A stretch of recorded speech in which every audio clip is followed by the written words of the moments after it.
All right, so here's a video update on the LS swapped Alfa Romeo. Did a lot, so I didn't have a chance to update the build thread, but I'll just do a quick and down and dirty video of what's been going on the past couple of months. So, rebuilt the entire steering rack because of a leak. The kit was super hard to find. Ended up going with All Trans in New Zealand. They sent me a kit for about 120 bucks. Took me a couple hours. Hopefully it worked well. Kit seemed perfect. Never rebuilt a steering rack before, so we'll see if it leaks or not. Clutch master, found an adapter to adapt the Alfa master to the GM slave cylinder, which is now on the back of the bell housing of the motor. That's pretty much it as far as the motor stuff goes. Steering rack and clutch.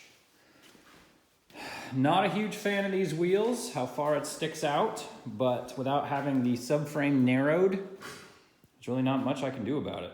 It sticks out about 6 inches, so it's gonna be interesting to get fender flares.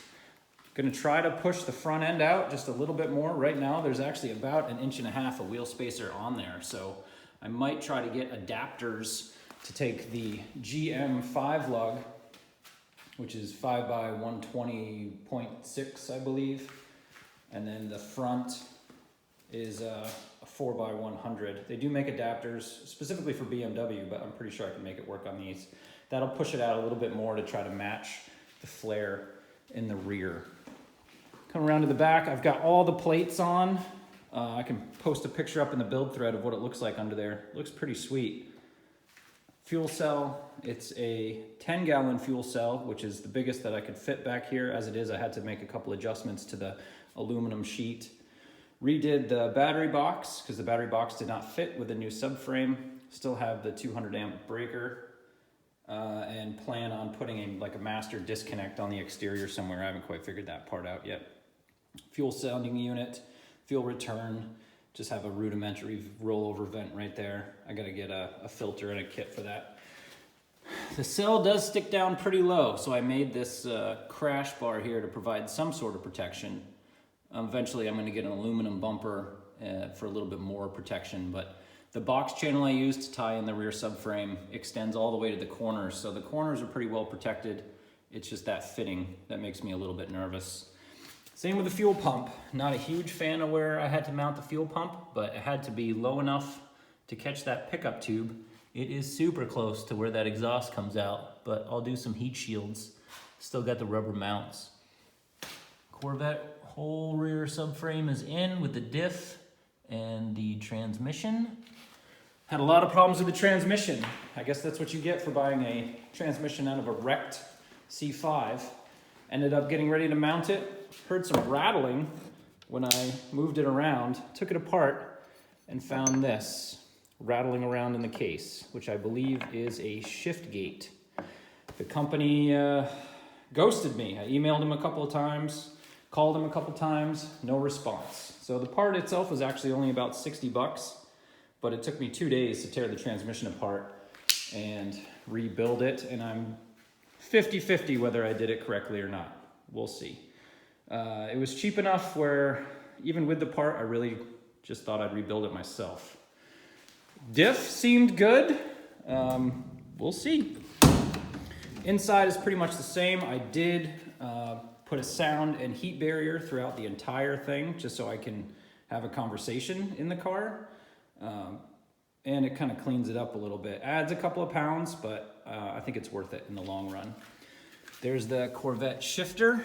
Ended up having them lengthen at about 8.5 inches from front to back. So that is a longer torque tube. That was very expensive. I would not recommend it. And they welded the shift points about 60 degrees off.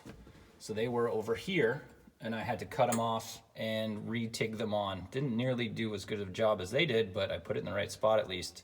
Called him, he was very apologetic. Was super embarrassed actually, and offered to ship it next day back down to Alabama, Gamble Street Rods, and fix it for me, which would have cost him about 600 bucks. I said that wasn't really necessary. I can TIG weld, so I just cut them off and re-welded it, and he cut me a check for a couple hours of my time. Very professional about it, super apologetic, was really embarrassed, and I think it was just an honest mistake. They said they have a bunch of jigs that they use for torque tubes because they do C5 all the way up to the new stuff with the torque tubes, and he just had it in the wrong jig. So, professional, would recommend them. They're pretty much the only show that I found that would extend the torque tube, and he offered to make it right, but I just didn't think it was worth the expense and the time to ship it down.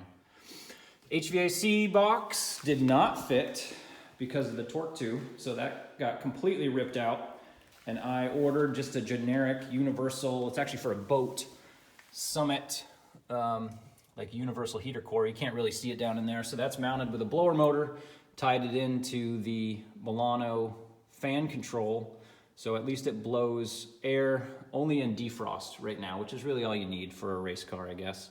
If it ends up being an issue, then I can plumb, I have two outlets, two 3-inch outlets. I can plumb one up to the defrost and then one to that front vent. Gauges are the same from last time, auto meter, all analog. Would love to have done a digital dash, but for the $2,500 it was gonna cost me, I just didn't think it was worth it. Got a quick disconnect steering wheel so I can get in and out of there because I'm getting kind of old, so we can pop it off. Took the electrical tape off the steering wheel, and this actually ended up being a personal Claudio. There's a date on there from 67, I think. So this is a pretty authentic, nice steering wheel. Took the electric, I don't know why he had electrical tape on there, but the leather is actually in pretty decent shape. Have a personal adapter from eBay on order so I can get rid of this thing, because I ended up just drilling holes to mount it. This is all just temporary, but that's coming from Italy, so it's gonna be a couple of months. Replumbed the brake biased valve and the line lock. Mounted it to this tunnel. None of the Milano plastic kind of center console fit, so I ended up bending a whole new kind of bell housing adapter that I mounted the pedal to down there. Covered it all with the heat insulation, so hopefully it's not going to be super obnoxious and noisy. There is the rest of the tunnel right there. I just didn't want to put it on until I know that I put the clutch and everything together. Went with the McLeod, I forget the name, but it's a C5 clutch, supposed to be good for about 600 horsepower. Not like a full puck clutch, but pretty close. The only problem with the McLeod clutches is you have to break them in, so it's about 500 engages and disengagements before they say put full power down. That's going to be interesting to do in this car. Back, I really wanted enough room for rear seats, but I still might be able to put something in there, but I'm going to have to custom fabricate. It's nothing that the rear seat we're going to fit. The transaxle sits quite a bit higher. As you can see, there was a lot of cutting. This is all my metal work here. I had to cut all of this out and re-welded everything. There's a small brace that I welded in here that ties this hump to the other side to strengthen the floor. I also did some 1/8-inch aluminum throughout the entire tunnel. You'll be able to see it better on the other side. That's all removable. So with these little nut inserts from the bottom, I can pull that out and service there. I mean, not really something that I do, but it's good to be able to access everything, and it comes out really easily. So that's 2 pieces for that. There's the transaxle and the new rear belt housing. Ended up having to extend the shifter about 12 inches to be able to link it up. And got this short throw shift kit. The junkyard threw that in, the same guy that I bought the rear subframe from. Awesome to deal with. He's out of Mississippi, not the guy from Michigan that I bought the wrecked transaxle from.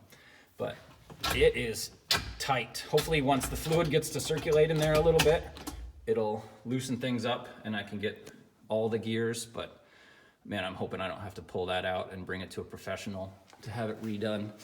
Still have the Corbeau seats. These are just mocked in here so I could get all the driving position and stuff for the line lock right. Not much else going on back here. I do have some panels that cover this up, but I decided not to put them in just in case I need to pull that transaxle out. I can do that pretty easily. Lights are all the same. I mean, again, with that stance. I mean, I'm sure it'll look cool, but it's making me really nervous. The wheels, I went with a 16-inch diamond racing wheel that matches the front. Wheels are cheap enough, but they did not clear the calipers at all. I did some quick research and it said 16-inch steel wheels will clear. They did not clear. I had to take a lot off the caliper and add another wheel spacer to get it to clear. Hopefully that's not going to be a problem. I really don't like the sidewall. It just looks, I don't know, the look, it doesn't quite match. So I think I'm going to end up switching the wheels out. I really don't want to because it's $700 down the drain, but there's not much else I can do. I'm just going to run it. I had to do quite an aggressive fender cut on here to get them to clear. I mean, we'll see. This is all Bondo anyway from, I think the thing had an accident for sure because the whole rear end was tweaked. Rear bumper from, I think, a Toyota Tercel that was on there originally. I'm probably going to have to redo that. Whole exhaust system I had to completely redo because of just the way that this torque tube is routed differently than the Milano. So I had to completely redo that. I'm getting pretty good at TIG welding exhaust. Fuel filler cap, that's going away, but that's part of the body work. That's phase 2. You can kind of see this fender I did not cut and how close it is. It's barely resting on the tire, but this end is actually a little bit tweaked. From hub to hub, the wheelbase is square on both sides, but for some reason this end, this corner, is pushed in a little bit more. Had to take the side skirts off to fit the rear wheels. On this side, not much else going on. Reran the battery cable and the fuel line over the kill mat stuff, which was not too bad to work with. You put a little bit of heat to it and it's pretty flexible. Remounted the ECU kind of in the stock location. Made an aluminum plate for that to mount that. That looks pretty sweet. The primary fuse box, the secondary fuse box from the universal wiring harness is over on the other side. Did not mount any of these trans tunnel panels yet, just in case I have to take it all apart. I just didn't want to duplicate efforts. And that's pretty much the update. Completely redid the rear brake lines because those had to be replaced. Fuel lines are completely redone. Those had to be replaced because they just didn't match up to the Milano rear frame. And that's it. Hopefully I'll do a first fire today. I got to clean the fuel cell out a little bit just because of the schmoo that's been in there from working on it for so long. But that should be about it. So I have a dyno session hopefully in the beginning of June and maybe the first track event in mid-June. Any questions? Give me a comment. If you want to see more details on the build, I'll give the link to the build thread down in the description. Thanks.